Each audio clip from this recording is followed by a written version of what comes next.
Le djihad, si on vous écoute, c'est d'abord un effort sur soi, si j'ai bien compris, et éventuellement, si ça devait être une guerre, elle ne doit être que défensive. Alors qu'est-ce qui fait que les jeunes qui partent en Syrie sont justement attirés par un message justement de violence ?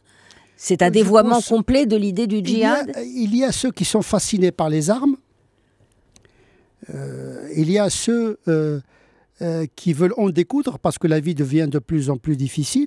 Et donc, ils veulent un raccourci au paradis parce qu'on leur promet le martyre. Donc, il y a une martyrologie dévoyée pour des buts de recrutement qui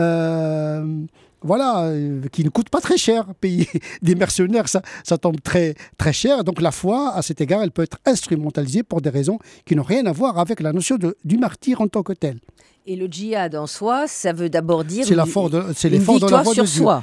D'abord, il y a le djihad intellectuel, qu'on appelle ijtihad, c'est-à-dire l'effort jusqu'à l'épuisement intellectuel pour comprendre, déjà.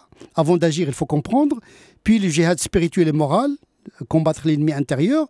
Et puis le djihad défensif. Et le djihad défensif, il s'inscrit sous l'autorité de l'État.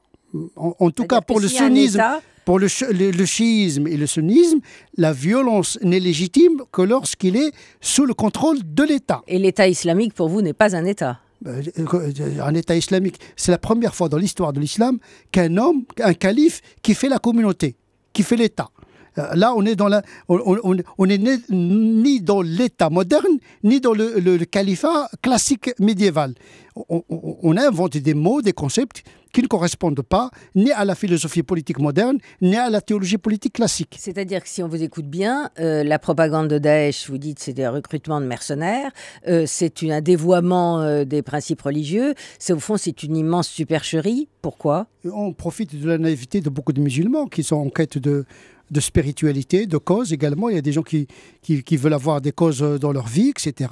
Ce sont des mécanismes universels qu'on trouve dans toutes les sociétés, sauf que cette fois-ci, on recrute par le biais de la religion, qui est devenue aujourd'hui la seule idéologie disponible, d'une certaine manière.